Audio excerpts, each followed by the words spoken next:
and welcome to another episode of the Dreaded Archer Podcast. I'm your host, Trey, and today I have a very, very, very special guest with me.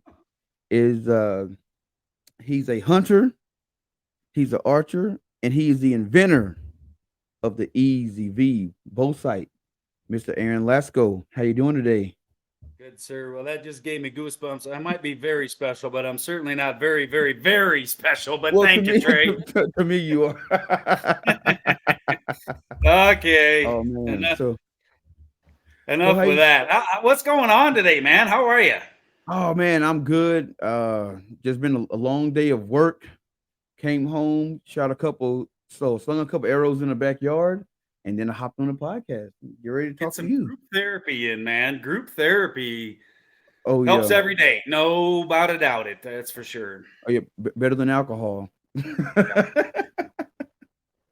Uh, I'll skip to that. Let's skip right quick to that because I put 100 of these little buggers together every night, and there is assembly fluid involved because you can't not do it. It's 100 boring mind. So Also, so you pack everything by hand. this is made in the USA, so I don't have my own CNC machines, Hmm. and we'll get into how this all came about. But they are machined right here in our town with a tremendous machine shop. Bow hunters, all bow hunters.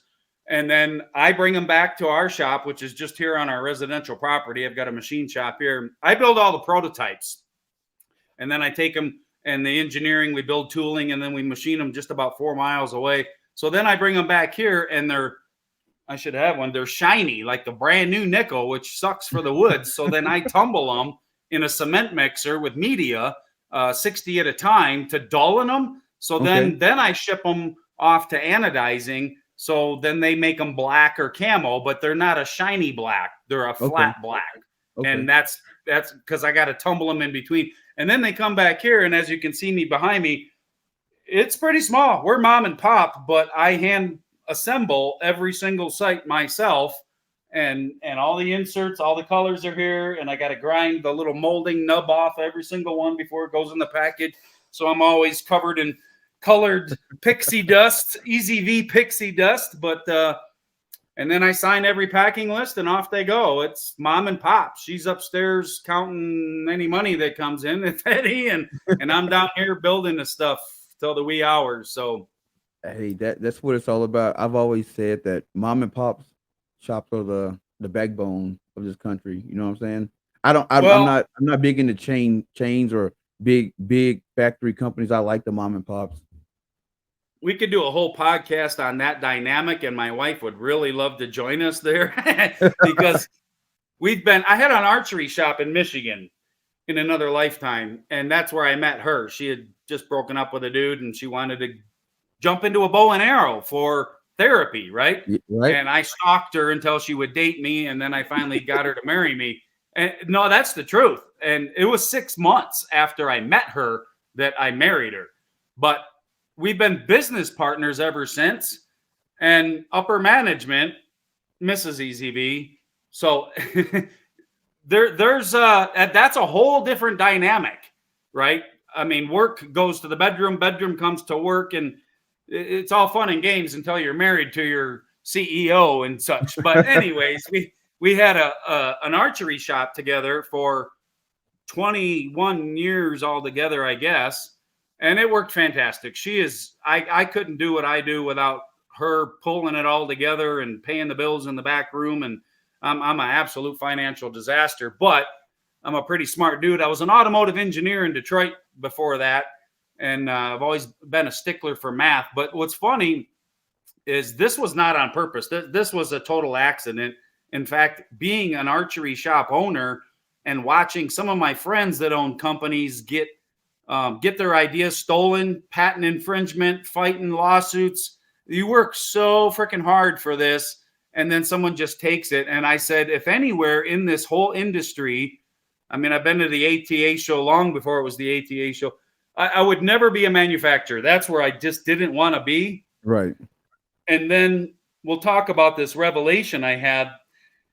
But I built a bunch of crap. I built all kinds of crap just for me. That's what I love to do, is fabricate campers and hunting gear. And if I can't buy it, I'll build it. And most of the times I can build it better than someone can market it. And now I know why. But anyways, I had this revelation that we need to talk about, but I built one it took me about 60 prototypes to build one for me. This was just I needed something I couldn't buy out there.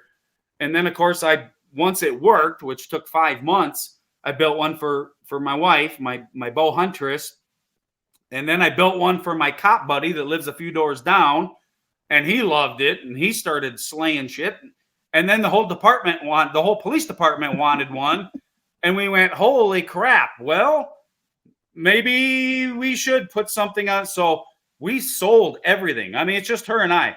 Her convertible Mustang was first. My brand new 4-wheeler was second. We sold tools, anything. The first patent was $70,000 just for a piece of paper. Oof. People don't realize. And since then, I've had so many of my buddies call me, hey, I got this idea for this thing. And I'm like, get your wallet out. Everybody's got something in their head, but are you willing to make the sacrifice? And so I've taught bow hunter education for 20 years. This is my life. I've had a bow and arrow in my hand for 44 years now, seriously, and taught bow hunter education. And I want to help people. We do a YouTube channel called Mountain Time Archery, where I've just been talking about things that I know. And I'm not the best bow hunter on the planet, but I got a bunch of wrinkles and I've done screwed everything up. So I can tell you how not to screw it up. Right. But anyways, this product wasn't just cool and a new something, and it certainly isn't like anything else that's ever been done, but it makes us better bow hunters. It takes a little while to learn it, but when you do, you will become a different predator. And for that reason, because we believed in it, and I could tell you so many stories, especially with women, so many ladies shoot a bow, but they would never go hunting. You and I don't ever want to wound an animal, but a lady will not. Yeah, they are mothers. They are nurturers. They are wired different. Our first experiment, and I should have known. I mean, my wife, she's been packing around the mountains with me. I've called in a bunch of elk for her, and the elk come in. I'm calling behind her, and the elk come in, and I'm waiting for the shot, and they leave. And I'm like, why didn't you shoot? And she's like, I didn't have a good shot. Well, that's how you stay married, is you figure out when to argue and when not to. And if she's not comfortable, you don't argue. So, but then she got an easy V. And at that day, that first day, only number 2 that I thought it would ever go, she could wander around the yard without a rangefinder and always, every time, send a lethal arrow. That changed everything about this archer lady. Now she's a bow hunter. And I had a woman that was been bow hunting for 60 years, had never let go of an arrow in the woods until she got until she got an easy V. And then she killed her first deer at 42 yards here in Montana. We shoot a little farther. And she's killed a deer ever since. But the confidence. So that's why we put it all in. Chips are in the middle, mom and pop. We literally sold every freaking thing we could for patents, for packaging, for molds, for tooling. And some guys go, well, that thing's so simple, it shouldn't cost that much. Dude, what it costs to bring something to market, the packaging is $2, and you throw it in the garbage. You don't even think twice about it. I had to build a $20,000 mold to make that package, to throw it in the garbage.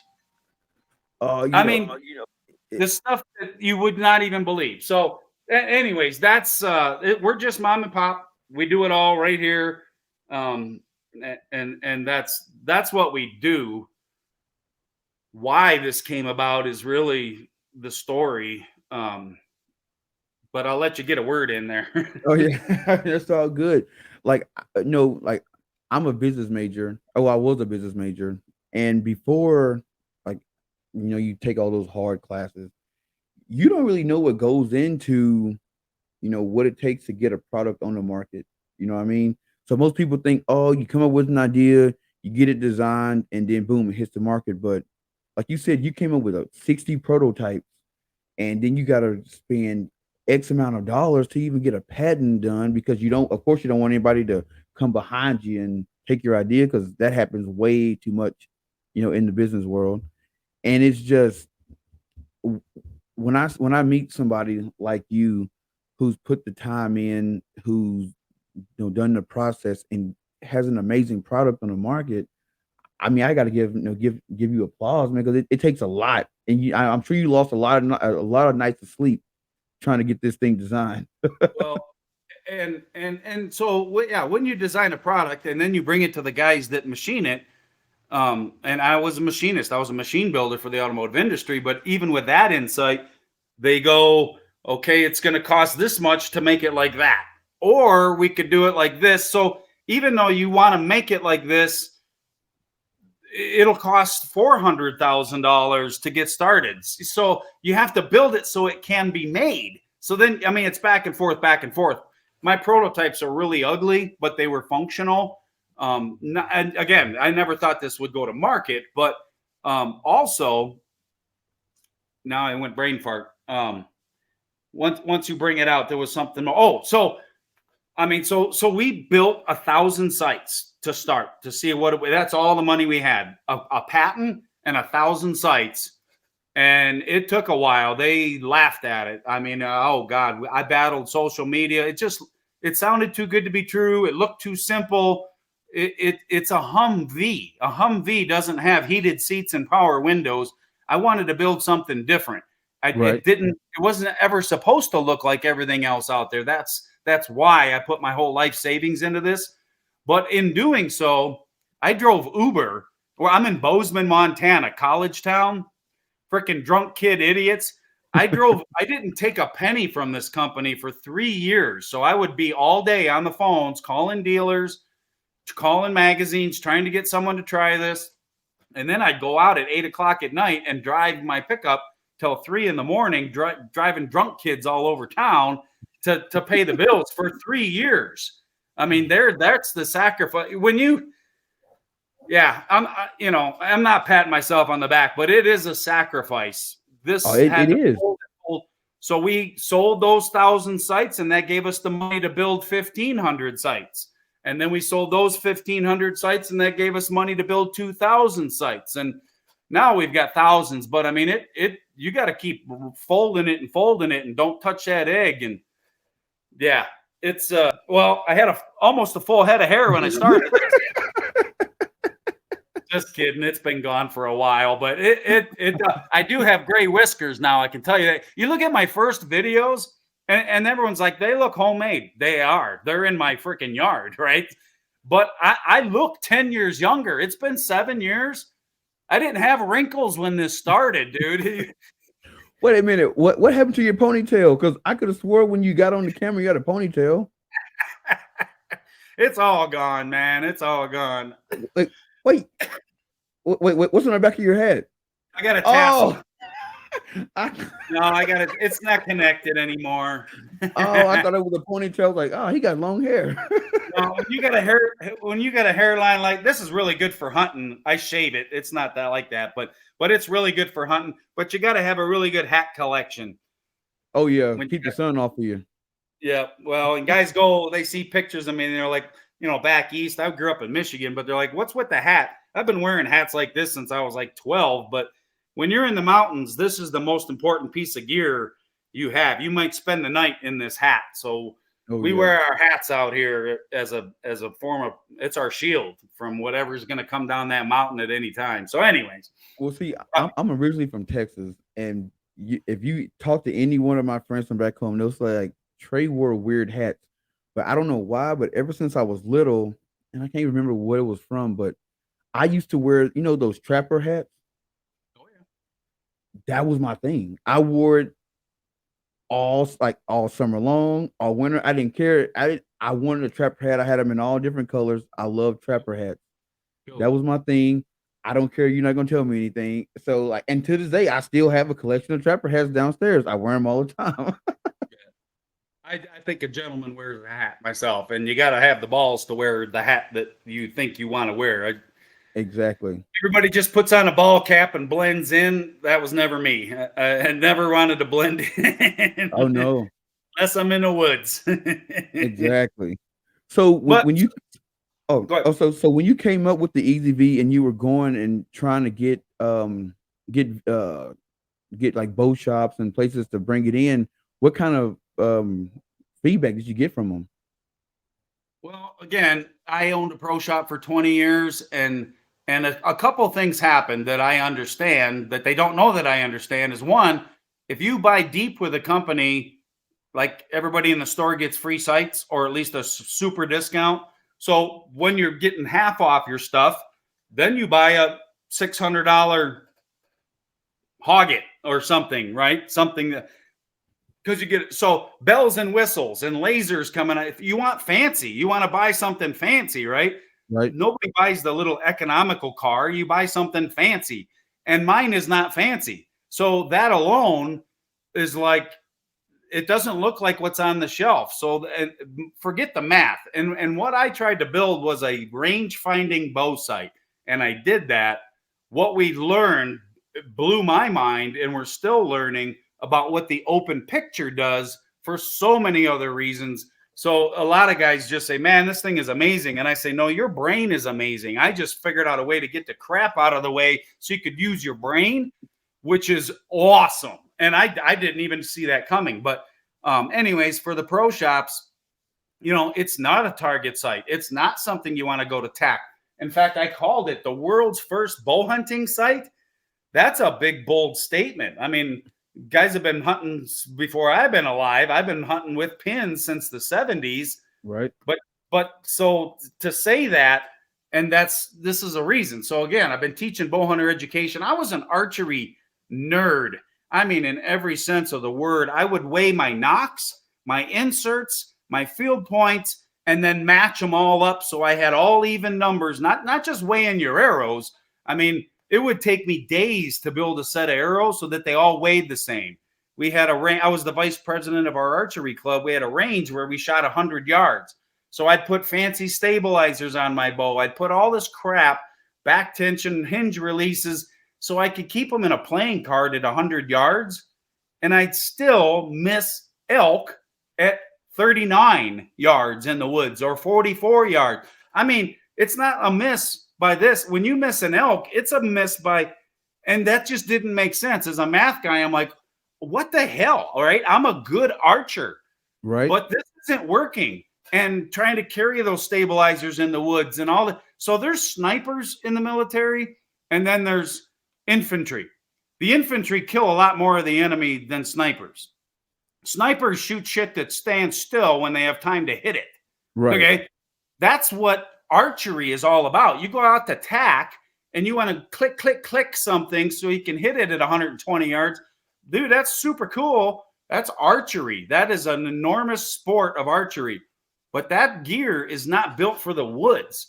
So when I built something different called the world's first bow hunting site, against all what I used to teach the kids in bow hunter education, you don't have to hit nocks to kill deer or any animal on this planet. What you needed to deliver is a very fast, very lethal shot that will punch tag. So the goal building Easy V was, if I could keep them in a fist, an apple-sized group in the middle of their chest at any unknown distance very quickly, I knew that would be a whole different avenue for the woods. So that's why I set out to do something completely different. And we get a few sites back. I get like half of 1% because we offer the 30-day money-back guarantee. And they expect target accuracy. And for me as an ethical bow hunter to say that's not what you should be going for is weird. It's not in my DNA to say, dude, you don't need to be that accurate. But what you do need to do is be fast. right. So take that super fancy dial up movable sight and walk around your yard at unknown distances with no rangefinder and just guess and send your arrows. And if I've got an Easy V, I will kick your ass. They may not be 12 rings. We don't need to shoot 12 rings to kill deer. In fact, if you take that long, you're probably going to he's going to move, and then you're going to take a terrible shot. But if I could keep him just a 10 ring, let's call it a 10 ring on the target. If you put them in the 10 ring every single time, your scorecard will look great at the 3D course, and your freezer will be stuffed. Be So full. that was a revelation. I mean, like 36 or 37 years of bow hunting, practicing archery was not helping my bow hunting. So that's why this was like, okay, hold it, stop, and rethink all this. And of course, the object of bow hunting is to get in close, not to shoot shit at 100 yards. It's Right. not how far can we hit them, it's how close we can get. And people miss that preference, especially the new kids on the block. But anyways, that's the difference. Why EZV? You might not ruin arrows. Cool. But you'll fill your freezer. And that's why this is a different journey for us. Oh yeah. You know, I'll listen to one of your videos and you make the statement. You said that bow hunting and archery are two different sports. And while I'm driving, listening, I'm like, what's he talking about? What does he mean? And then you explained it, and it's like, you know, in archery, you're trying to hit the 12 ring, the 10 ring. Which might not be in the spot for hunting, Yeah, by the way. like I mean, if you're hunting hogs, if you look at a hog 3D target, where they have the 12 ring at, if you hit a hog there, that hog is gonna keep on running. You're not gonna find it. So you actually have to get a little lower, you know, behind the shoulder. But you know, a lot of times the 12 ring is not where the vitals are. So when it comes to hunting and archery or bow hunting and archery, you want to deliver an ethical kill where you don't have to chase that deer across the county. You want to be able to get them as soon as possible. Premise. That's the whole premise. And there's people out there that don't understand what we're trying to do and understand what I'm trying to say. But I got gray hairs on my chin. I've lost a few animals. I don't want you to feel that pain. That is a sickening experience, even though I was a competitive archer. I mean, but if I'm going to go win the 3D tournament, I need a different bow. You need gear to do that job.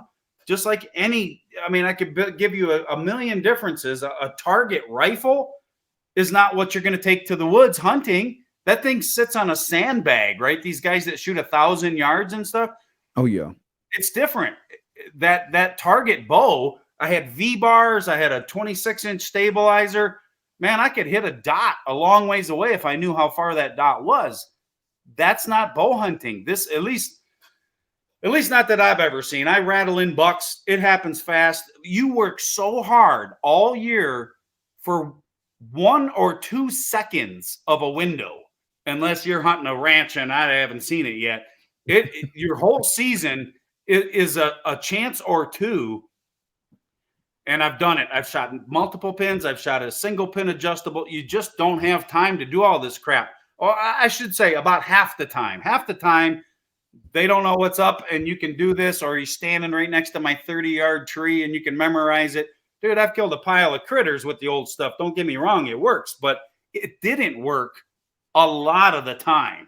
So I wanted to build, and we've got the true story that just brought me to tears to do something different. So much to do with my father and not wounding an animal in front of my mentor that gave me this precious gift of bow hunting. I very luckily guessed and made a pinpoint perfect shot on an elk in his presence at 59 yards, which may be the last time him and I will ever share the woods together. And it was it was a cow. It didn't have to have any horns on it whatsoever, but it was the absolute, oh my gosh, pinnacle of my bow hunting career to do that, to get that proud moment with my dad. And I put him on a plane the next day, and the very next day I got ill physically. I mean, and I was like, I guessed 60. I shot that elk for 60 and it was 59 and I pinwheeled her. She went 35 yards and somersaulted. But what if I guessed wrong? Because I have guessed wrong before. Right. And had I wounded an animal, he was 76 at the time. He's 82 and still bow hunting today. But that would have pulled me to my knees. And And luckily, I don't know. So that was the end of guessing. That day was never, Went ever, nowhere. ever going to happen again. And I happened to do it well, but that chance was not in the cards. Not one more time, not one more arrow.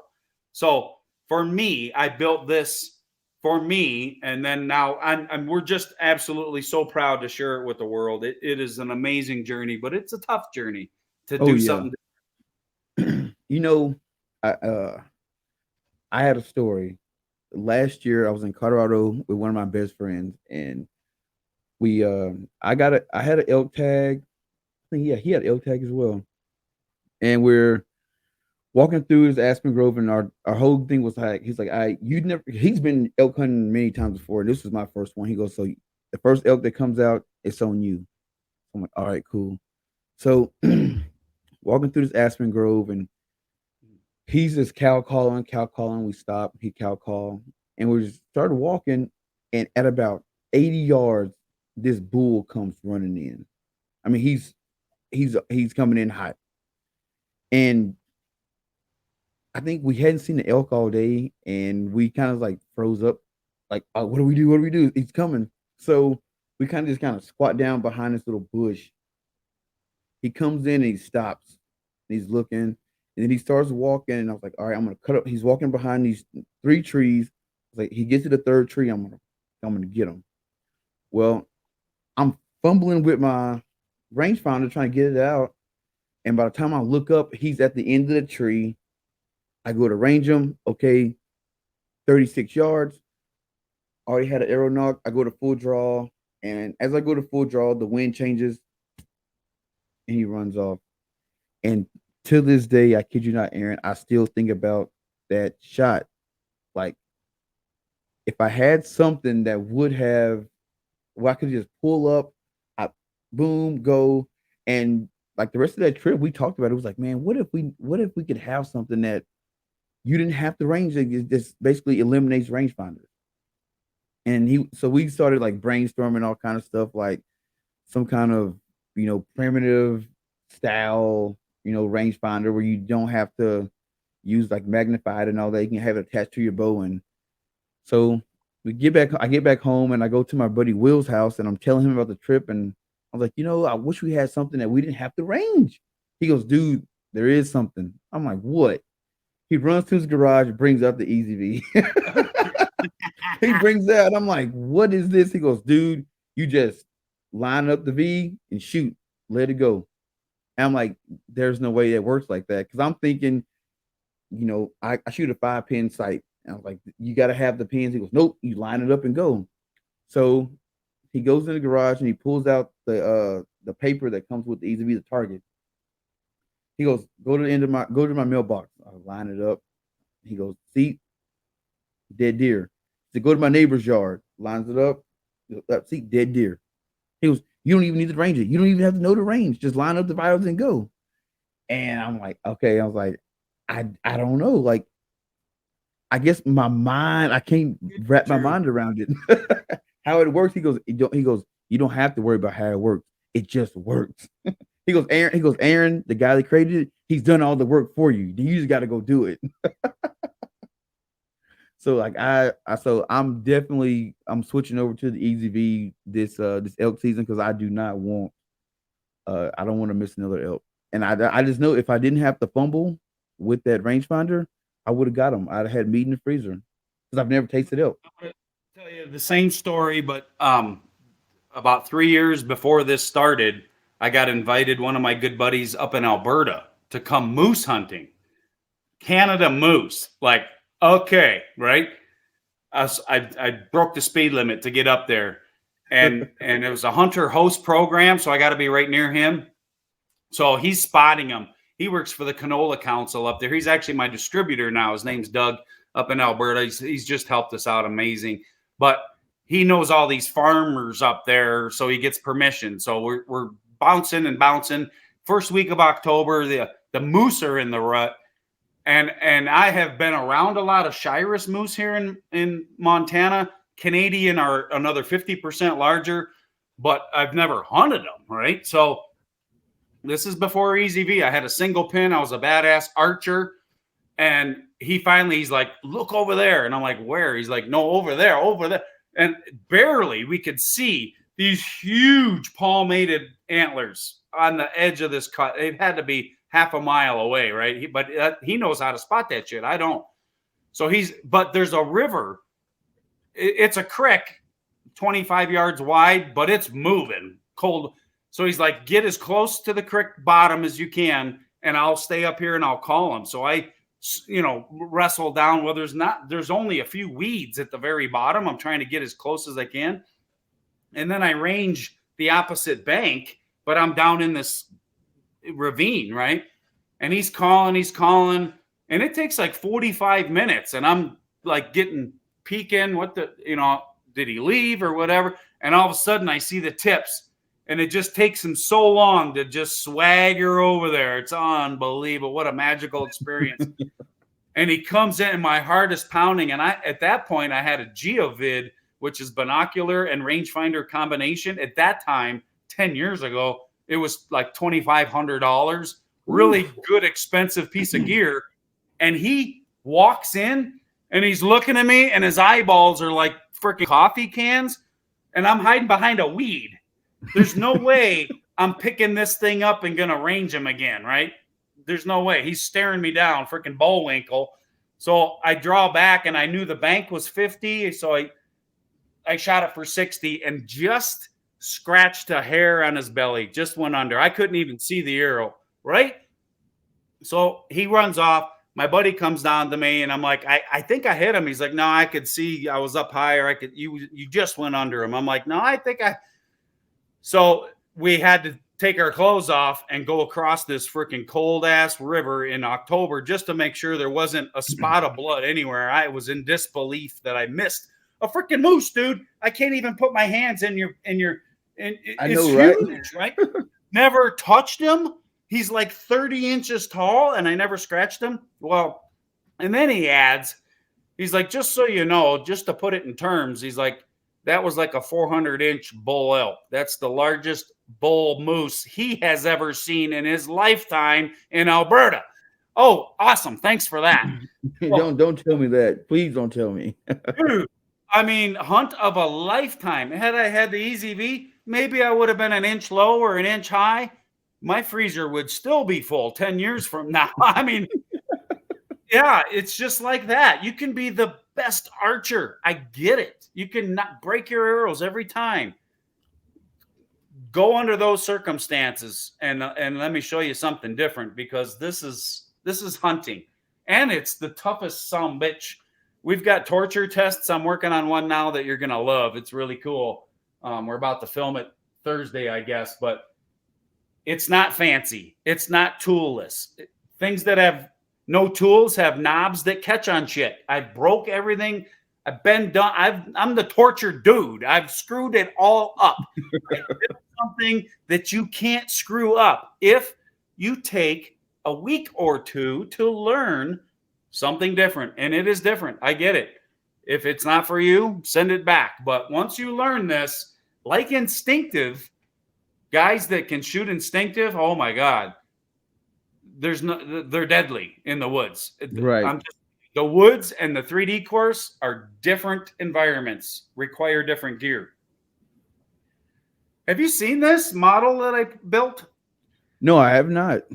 I've actually got, for the viewers that can't watch it and are just listening, it's just a deer silhouette, but I put a racquetball in the middle, and that's how I explain the Easy V. The hardest thing to teach about bowhunter education is that you have to change your entry point of your arrow depending on the angle of the shot that you're going to, so you can get both lungs, right? You can't shoot just behind the shoulder if he's quartering away and such. Well, I got an order for 2,000 of these for the Bowhunter Education Association, and I don't want to build deer, but it's a pretty cool model.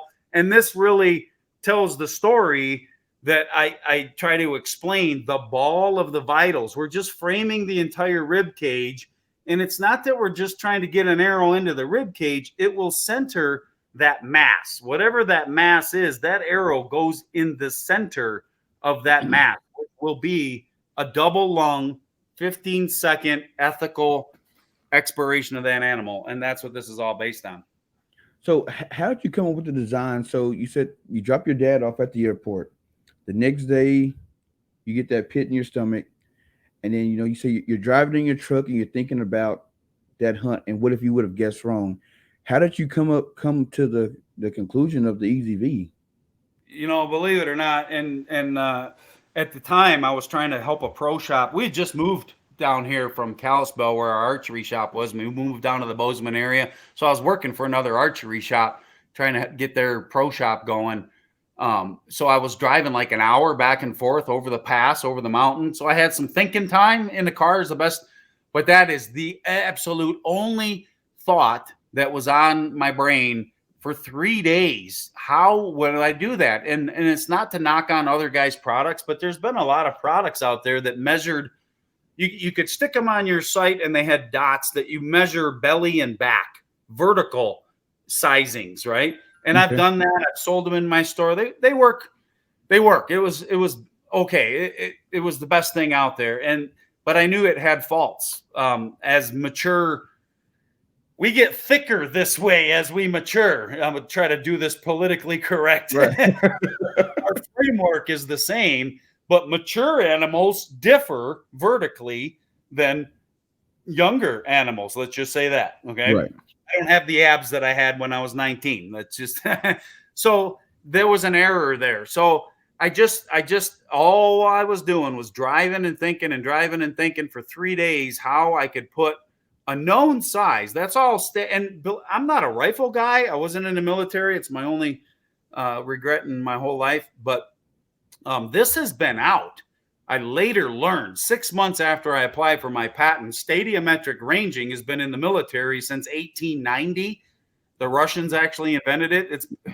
They just take tanks, right? Vehicle and they put it in a V, and you put the vehicle in the V and you kill the vehicle. I mean, it's just that. But I had no idea. And I don't care if you believe me or not. I built this from absolute scratch. I did not know about all that. I had to alter my patent a little bit. But so I just started working with geometry shapes, and I knew the vitals, the rib cage was a circle. So how do I make a circle fit? And finally, I was about halfway home on the third day, and I literally just about went into a ditch. One of those moments you went, holy cow, and I got it. I literally hit the lines on the road, and I saw this V with a circle. And of course, you'd raise the V so the circle fit as it got smaller. And my mind just blew up with math. I don't even remember the rest of the ride home. And I got home at like 8 o'clock at night, and my wife and my son were at the kitchen table like they always are, waiting for me to eat dinner. And I busted in the door, and neither of them are real math wizards. But I walked in the door and I said, oh my God, I'm going to build this bow sight with a V and the vitals and the, you're going to raise the V and the higher and it'll be smaller. And do you get it? And they both looked at me and they went, we get it. And I was like, you do? I'm not crazy, And they're like, no, I get it. Oh my God. I ate my dinner really fast and out to the shop I went, and I worked till like 4 a.m. that night building the most horrific, which I love every one of them, prototypes. And it was 20 below zero. It was all through the winter. I was out here building prototypes, and I just put some geometry together. But then luckily I have Yellowstone Park right down the road. So I was able to, the deer are right outside your car. So I was able to set up tripods with all the Japanese dudes with their cameras and measure all these animals at all different distances and come up with what I wanted it to be, and back to the shop and back and forth that whole winter. And finally by March, I had one that worked just for my bow, the speed of my bow. I got to show you. I'm going to get out of my chair and show you. Oh, yeah. Show me. I don't know what I'm going to do with this someday. I'm going to make like a coffee table and glue them all into epoxy. But, they make knives in prison. They carve them out of freaking whatever. Your little shanks. This was, put it against my black shirt. This was a solid chunk of plastic I bought in the hardware store. And I carved that with a Dremel. That's wild. Like 14 hours to carve that out with a Dremel. Sitting in a chair, dude. Was that the first one? How many did you mess up? I made a bunch out of metal, and I knew it wasn't going to be metal, but I'm a metal worker, so Yeah. I love metal. If you screw it up, you can cut it and weld it and change it and go right back. So I have one that looks just like this in metal, but I knew it would end up being a molded plastic piece. And then after this, then I found a guy that had a 3D printer, and we made a bunch of prototypes with 3D printing. But this was the first plastic one that would go in and out of a receiver tube, and I knew it would, this was going into production, what it was going to be like, so that we could see it under low light conditions, the white, the glowing. But there's not a crack in it. I can't get it in the camera. It is cool. It is a one piece. Where the hell's that camera? One piece. Obviously, it's not right down here, but it worked 20, 30, 40 yards, and off to the races we went. So That's pretty wild. cool. And you put it in a museum when they have like the archery museum. Yeah, right. Be in there. I'll have my coffee table of all this stuff sealed in. I'd love to show you all of them. I love it. But then we went from the solid colors, solid plastic, to the Sapphire series, which took us another like 4 years. This material is not out there. I don't know how many products are licensed to use it, but I found a guy in California experimenting with stuff that and he wouldn't give it to me.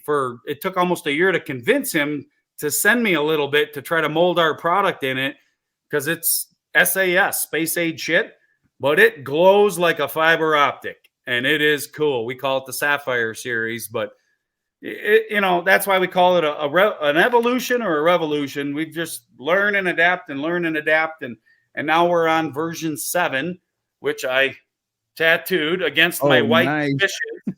I don't know how to do that backwards for the camera, but that is a 7 on my arm because it is my life's work, and it's cool. Man, what a journey.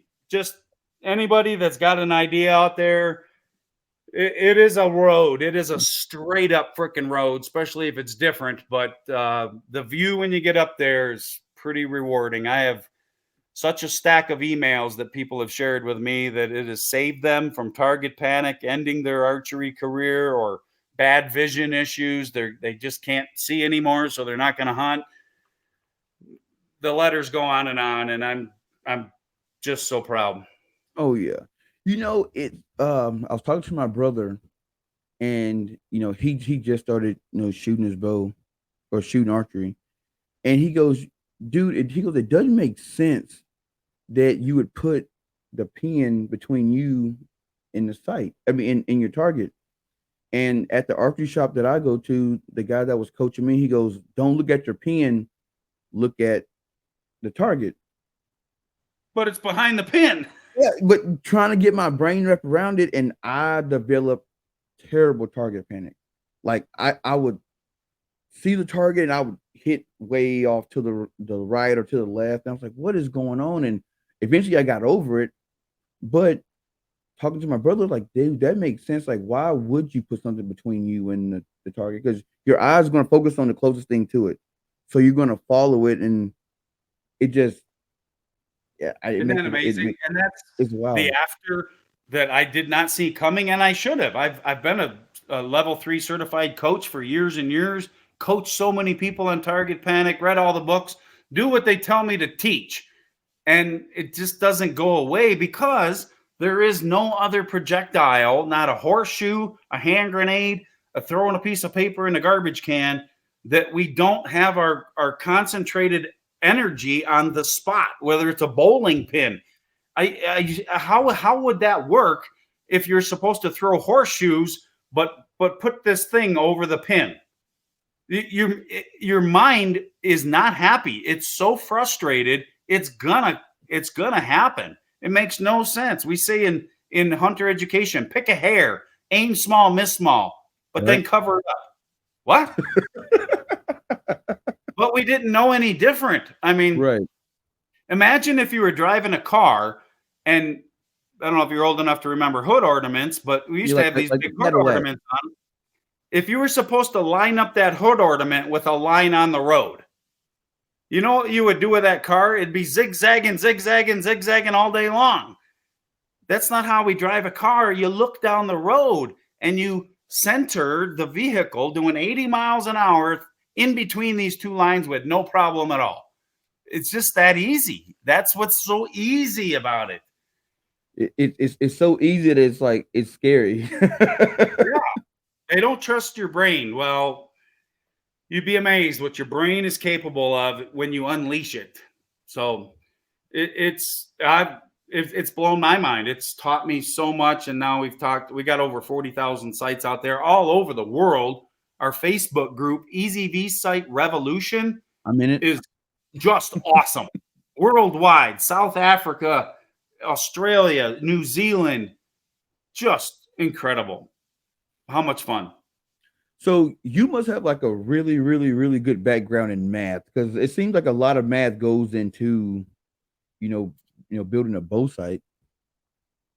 That's the two things my dad gave me. He didn't teach me how to shave, obviously, but so my parents got divorced when I was 7. He handed me a bow and took off pretty much. But so that bow is now my new best friend.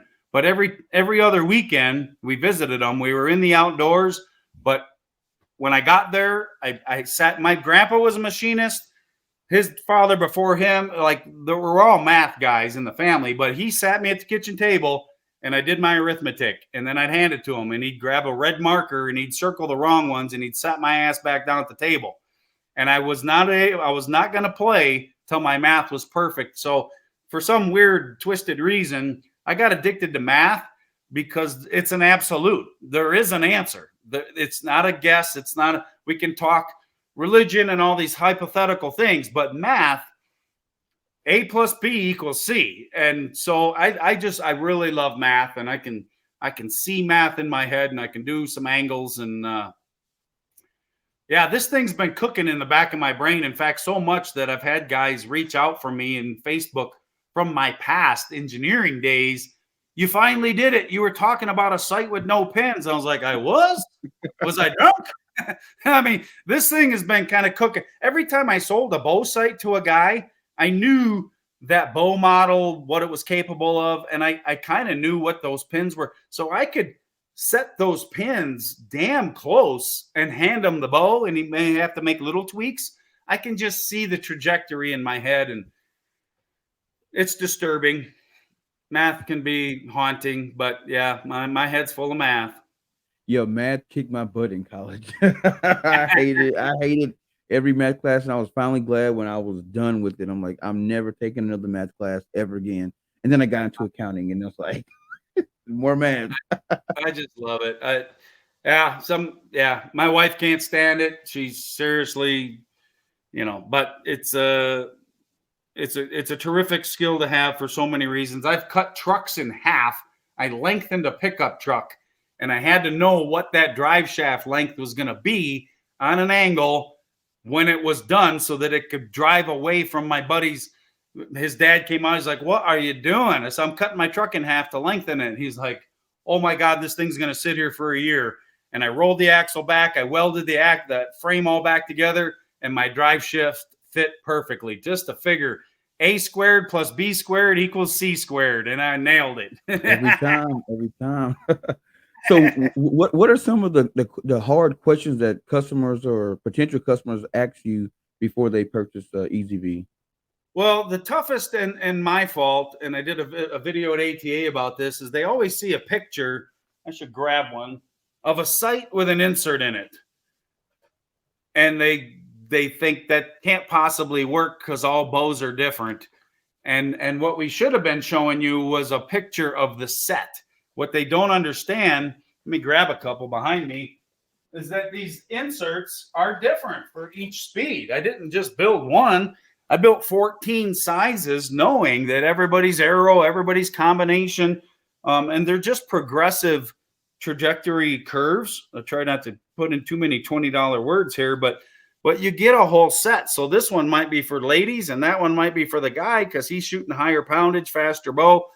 But at first glance, they think it can't be a one size fit all. That's a gimmick that won't work. And maybe that's what some of the archery shops were thinking in the early days too. And they would be absolutely right. And that's on me for my marketing. I'm not a marketing whiz whatsoever. I'm just a math geek bow hunter. But so we make all these different inserts and it is absolutely so easy to clone your old site as our video on the website. But here's the number one. I'm a smart guy. I put a lot of crap together over the years without ever reading directions. We Yeah, I have don't two read golden directions. retrievers. We need a new vacuum cleaner every year. I've put like 20 some vacuum cleaners together without ever opening the directions because I'm a smart dude. I'm too smart, right? Now that I get sites back, and it's like one a month, almost every single one, I'm talking 90%, the directions have never been opened. I can tell. They're folded all nice. So now that's frustrating. I knew that would have worked for you, but you didn't give it a chance. Maybe they dumped all the crap on the counter and they went, holy cow, this is overwhelming. I got to read a book to figure it out. That's why we do a video. It takes 10 minutes to put together, but so much of that. So now anything I buy, there's a reason that guy put that note in the box. I sit down and I spend 1 minute and I read the damn directions, and sometimes it works. You ever Right. put together a whole entertainment center and then you go, oh my God, I didn't put the shelf in there. And You now got you got pieces to. left. So if you're not a patient bow hunter, you found the wrong sport to begin with. Just be patient, do it right. Call me. I answer the phone 7 days a week and follow the steps. And if you do, I've had so many guys frustrated for weeks, and then they post it that they finally started over. They followed the video, and within 5 arrows, they're dialing in, and oh my God, I can't believe it. So, number one, just read the directions. But that's a toughie for guys with egos and tools. Oh yeah, like I know when I started this whole podcast thing, went out, bought all this equipment, and I thought like it's like anything else. I should start plugging stuff in, and my camera wouldn't work, and I couldn't get none of the graphics to work. I'm like, what is going on? And I just grabbed the instructions, started reading, like, oh, that cord's supposed to go here. That and boom, now everything is working. So yeah, take the time and read the instructions because it definitely helps. It's unbelievable. I mean, that just blows me away. I get some crazy questions all day long, and you know what? That answer is hidden in the directions. I mean, just Exactly. it's unbelievable. But yeah. Secondly, we do probably 80% of our business direct to consumer, which when I own an archery shop, I would have never guessed. But this is the day of Amazon, and everybody just orders it off their phone. But we've had. I mean, here's the thing: if you bring out any product and 50% of the population likes it, that's pretty freaking good. Guaranteed. You and I are wearing different shoes. Our wardrobe looks different. We choose different products out there. But to get that kind of a market acceptance is amazing. And we're, like I said, less than half of 1% come back. So I'm blown out of the water that we could mail it to someone. Not all guys have tools. Not all guys work on their own bow. And I keep saying guys, I mean ladies as well. But this is not hard.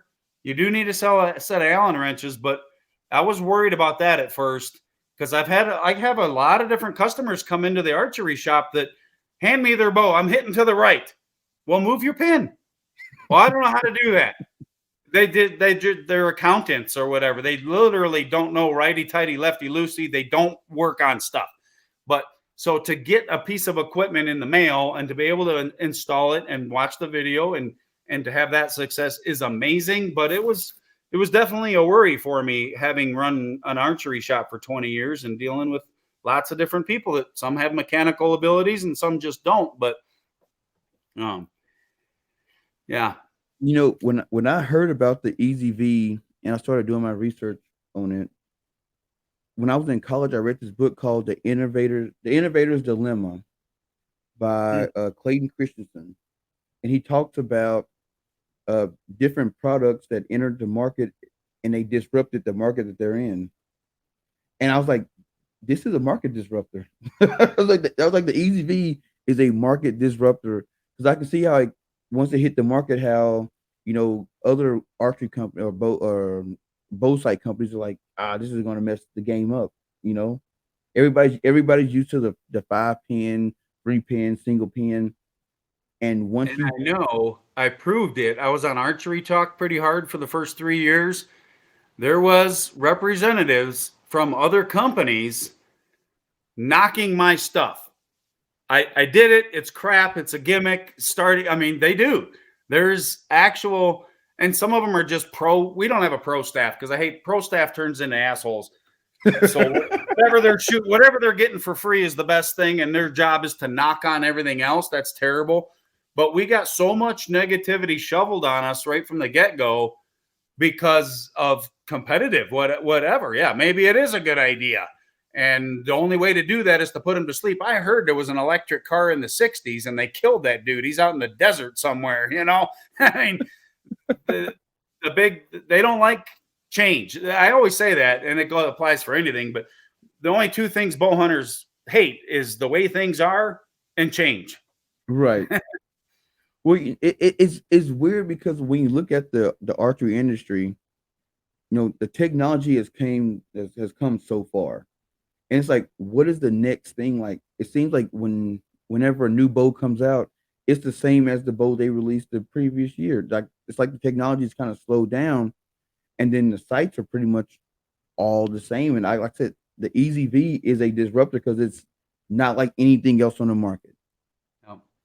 No. And I just like I said, we wouldn't have sold. It was important for me to tell you that we wouldn't have sold everything we own to go build a 5-pin sight. That's right. been done, and there's companies that do it very well.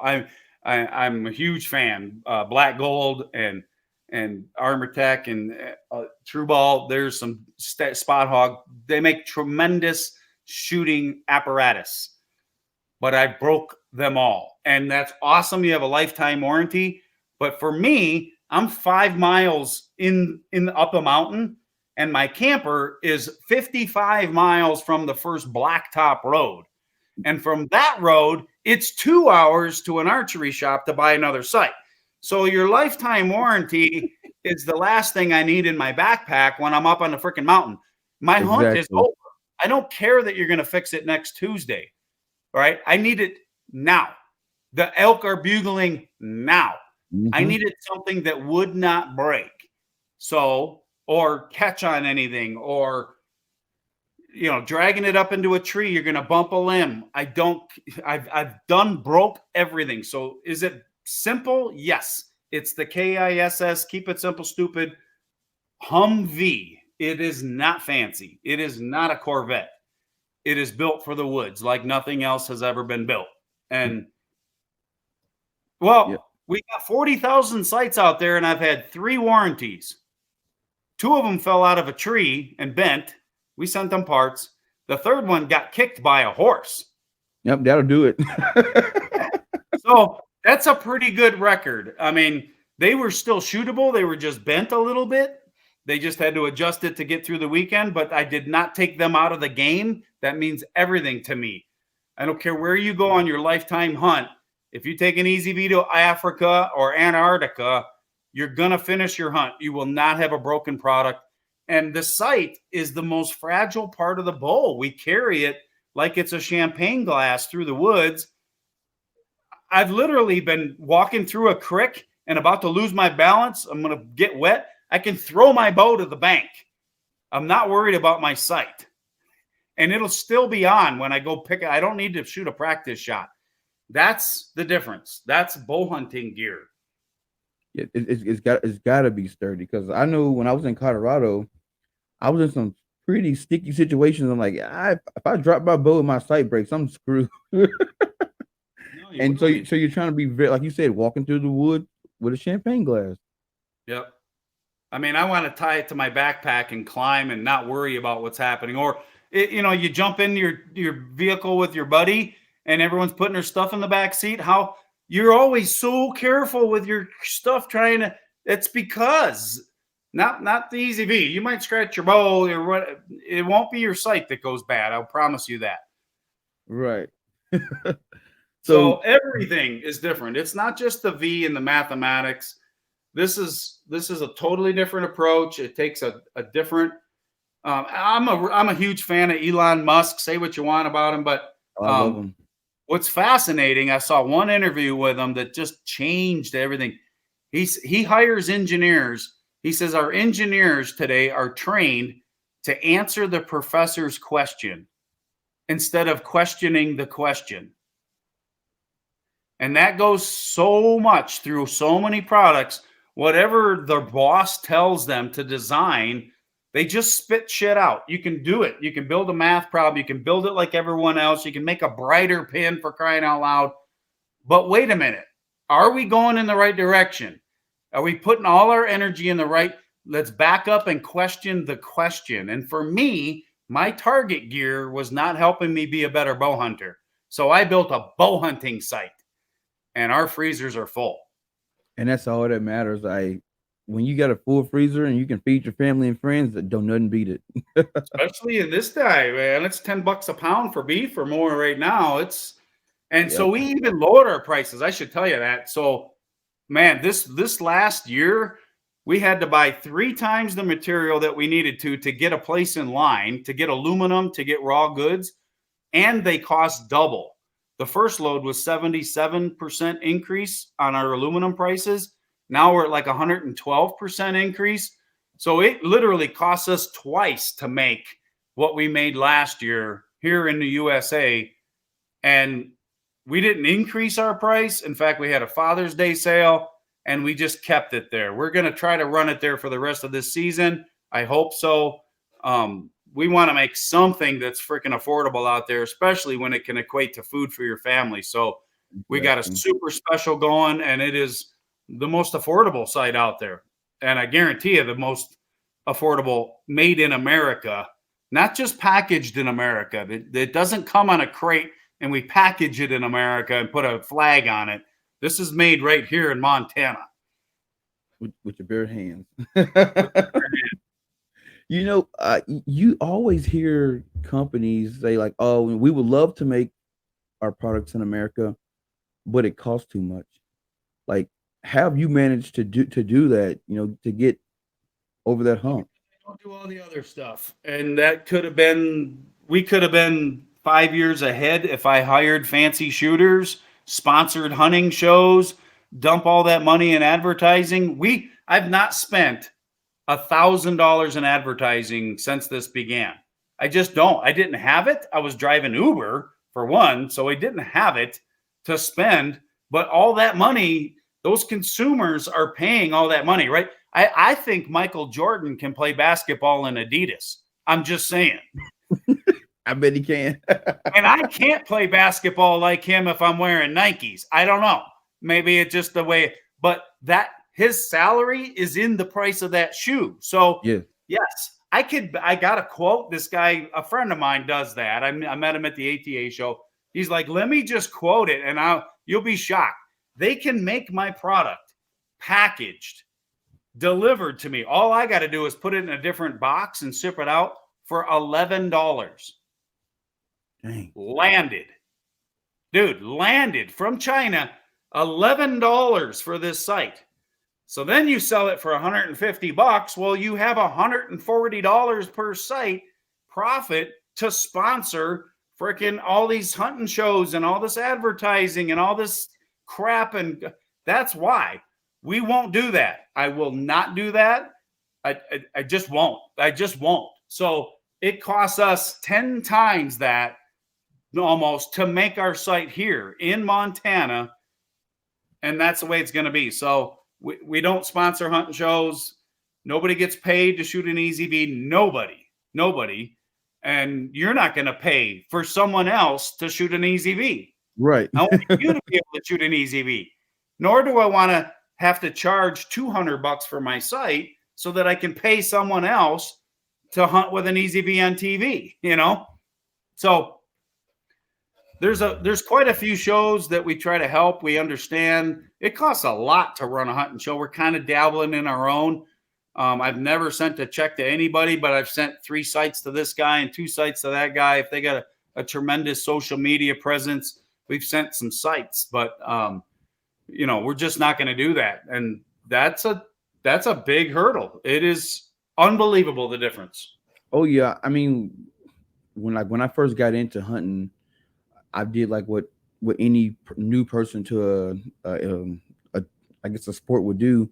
You start looking at all this stuff online, and you're looking through magazines, see all the ads. Okay, I gotta have this, I gotta have that, and it's like, I mean, does that person really care about that. Do they really care about that product, or they only using it because they're getting a check? You know, and then you think if well, if it's not in the magazine, it must not be good, or if you don't see it on TV, it must not be good, and that's not necessarily the case. That's the stuff that I really didn't know. I really didn't understand, and I've learned an immense amount. But yeah, again, with even just the pro staff, right? I don't care what company, blah blah blah site company wants you on their pro staff. So then you get to put a patch on your shoulder, and you now tell the world this is the best thing in the world, and everything else is junk because I got one for free. Really? That's so wrong. Or, again, to do a hunting show costs a lot of money. And if this guy's going to pay us more money, we're going to shoot his product and tell the world that's the best product and you should buy one. Right. It's just horrible. And so, again, when we started this, we put all our chips in the middle. But if it wasn't going to be the right way to do this, I'm out. I just won't. I'm just not going to do it like that. So luckily, a few were brave enough to try something new, and we sold that first 1,000, and we were able to build a few more. And here we are, year 8, and we're still pounding. And a lot of my buddies are like, "You'll never make it out there." And well, you know what? I really don't want 100 guys in here building sites with me and have $1 billion business, because I probably won't make any more at the end of the line. I'll just have to babysit 100 people. But right. It feeds our family, and we couldn't be more proud. And it's the American dream to build a business, but also to build something that honestly, I believe, makes people better at what I absolutely live and breathe. And you owe it to the animal. Give it a try. If you don't love it, send it back. But we give you 30 days. Take 3 weeks and shoot it and learn it. And I know you'll be a better hunter, and that will make me feel good. Oh yeah. Definitely. I got one last thing for you, because you keep bringing it up, so I got to ask you about it. Please. So I have a dream of opening my own pro shop, my own archery shop. Cool. What was it like owning your own shop? I was scared to death. I'll try to make this short and sweet, but I was an automotive engineer, and I made really good money. And then I shot league on Thursday night. And actually, what I wanted to do was do a hunting consultation, which is a travel agent for hunts. That was a new thing back then. So I wanted to rent an office in this archery range. He had an extra space to run this little business just for fun. I made my money in my day job. And he just wouldn't rent me the office. And it was Ted Nugent's partner, Frank Durner. They were partners back then, so I got to know those guys very well. Anyways, a couple months, and I'm like, Frank, what's the deal? Do you not want to rent the office? And he said, no, actually, I don't want to get tangled with you because I want to sell the archery range. He says, you should buy the archery range. I'm like, hell no. I make good money, right? But man, within a couple weeks, I never thought that'd be possible. I left my job. My boss was behind me. He's like, man, that sounds awesome. But this is crazy. What I knew the guys on Thursday night. I didn't know the guys on Wednesday night. I didn't know the guys on Tuesday night. I didn't know all the kids on Saturday morning. So you become responsible for all these things right quick. I certainly didn't know anything about business. You'd be way ahead of me on that. Luckily, I found a really smart girl to count the money. But the most terrifying thing for me was to get up in front of all these people and pass out scorecards for league and talk to people and be in the public eye like that. I was a machine builder in the back room welding with a helmet on most of my life. And now I love it. I love doing videos. I do seminars with 500 people. If I'm talking about something I love it. But the business aspect, I mean, this is the thing. So I actually, when we sold the archery shop, my wife was an attorney, and I became a levy officer to go seize people's stuff that didn't pay their bills. Cool. Repo man. Yeah, I had a badge and a shotgun, and I could tell you all kinds of stories about hillbillies out here taking their cars in the middle of the night. But you know what? I did that for about 3 years. the clientele is not fun. It's not a fun environment. But in an archery shop, and this is what I just live and breathe and love, to share that excitement. Like, and people buy toys happily. If your transmission goes out, your customer's not happy. They need to get their car back and go to work. So I don't think there's a better thing in the world that I would love. I miss my youth leagues like you would. But I had 60 kids coming and giving me a high five Saturday morning. God, just fills you up. But the business side of it is brutal, honestly. I mean, and I left right as Amazon was taking off. I know you can buy that thing on Amazon for $20 less, but I have to pay my bills if you want me here to tie your peep sight and stuff. So Right. I've had many guys ask me, and I should tell you, I did a series for Inside Archery magazine called Retail Rescue. You can look it up on the internet. I don't know how many chapters I did, like 10, on the secrets of owning a pro shop.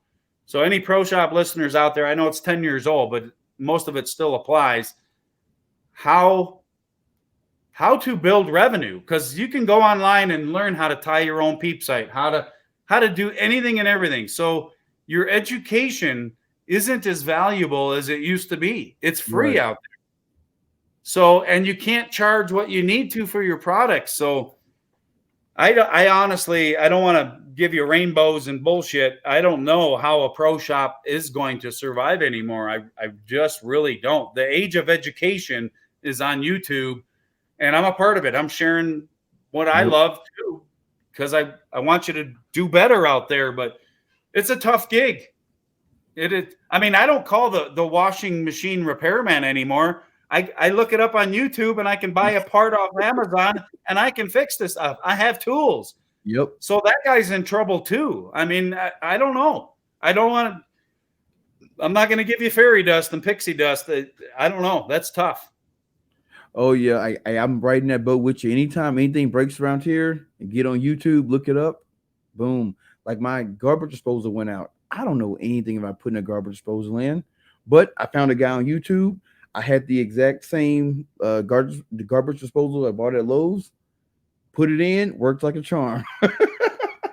So you're not selling your education. You're not making your money on your products anymore. You better have a badass range, which is expensive. So my range, I custom built our building from the ground up. I designed the whole thing. We had a beautiful 50-yard indoor 3D range with Christmas trees and crap all over. I used to be up till 2 a.m. changing the course for the next league the next day. And you have to charge for that experience. So you have to build it out of town where the property is manageable to have a big building. You're in winter months, and so are we. We were snowed in 20 below in Montana. So I worked my leagues. I went out and found people to shoot leagues and promoted it, and I packed the place. I had 50, 60 people, kids, women leagues, singles leagues, couples leagues, use your imagination leagues. So every night that range was packed full of people. I had free hot dogs sometimes, free coffee, free popcorn. Keep them there, keep them shopping. But that's the only thing that they can't get on their computer or their smartphone is your facility. So I think that's the only way to keep a pro shop alive anymore. I could be very wrong.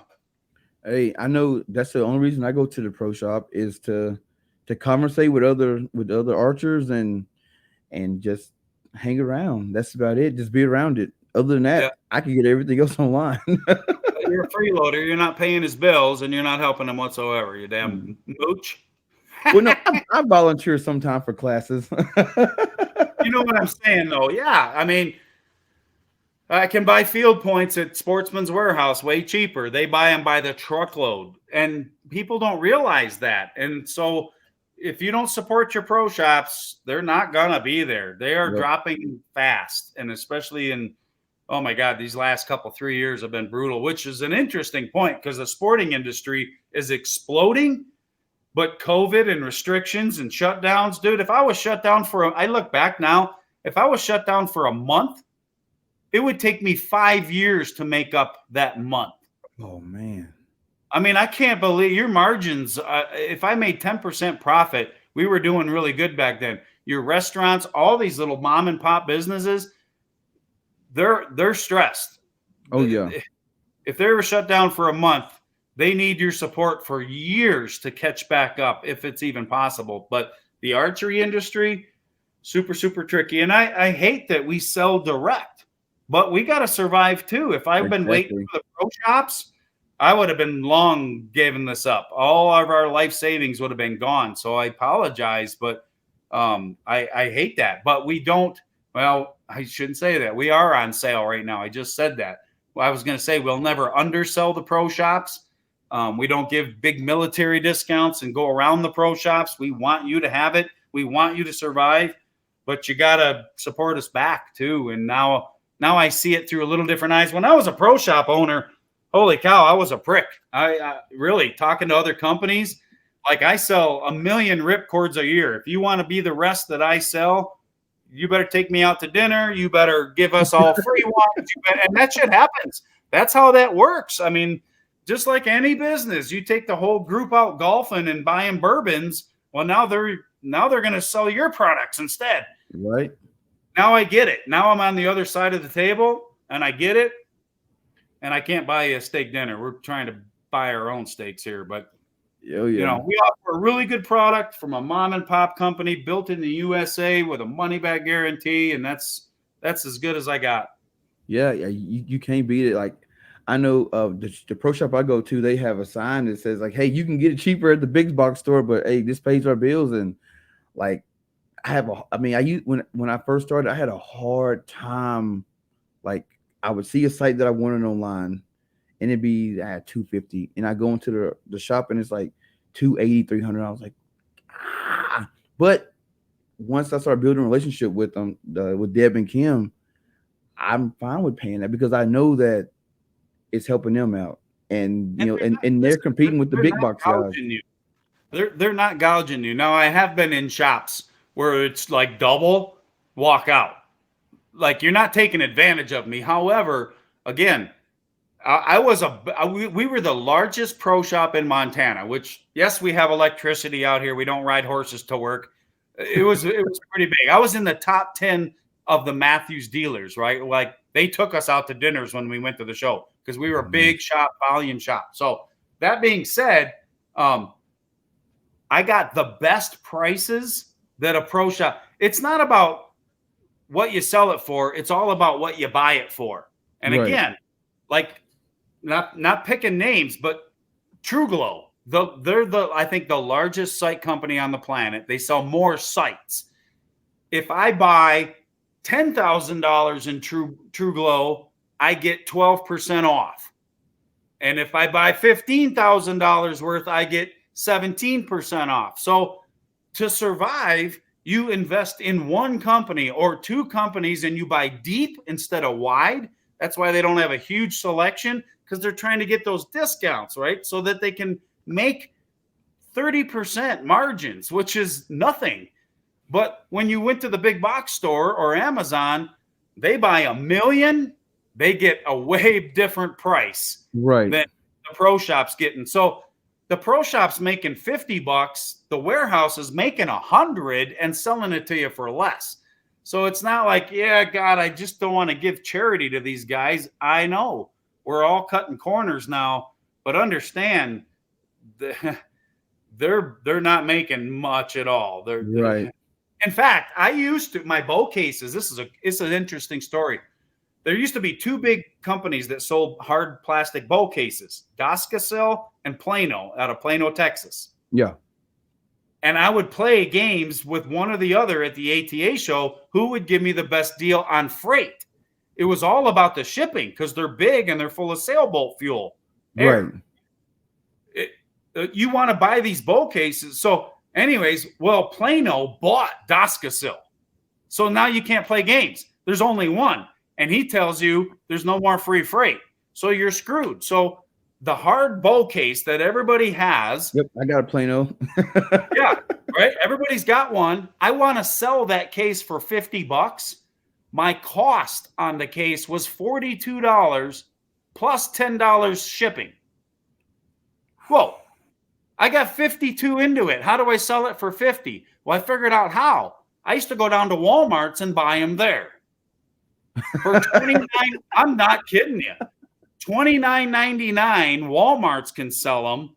So I asked the kid there, I'm like, there's a whole freaking stack of them. I'm like, how many of these you got? And he looks at me like, how many do you freaking need, you weirdo? And I'm like, no, I want you to look up your numbers. And he's like, I got 76 in the back too. I said, I'll take them all. And I bought them all twice a year. So Walmart didn't have them to make me look like an idiot because I got to sell them for $50. Right. And but they're selling them at Walmart's for $29. I know, dude. Well, Walmart doesn't have them anymore. And now I bought them for $30 and I can sell them for $50. Dude, that's what you got to do to survive.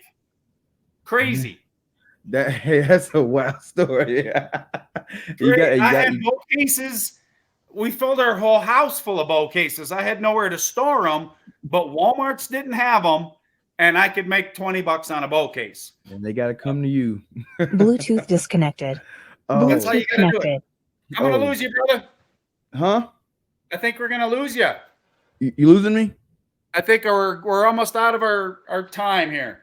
All right. I was just about to wrap it up. Yeah. Oh yeah, I was gonna say before we get off of here, let the people know where they can find you, social media wise and website wise.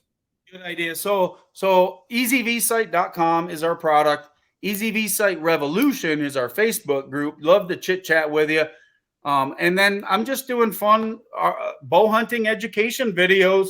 Really nothing to do with EasyV on mountain time bow hunting because we're in the mountain time zone. So a lot of fun.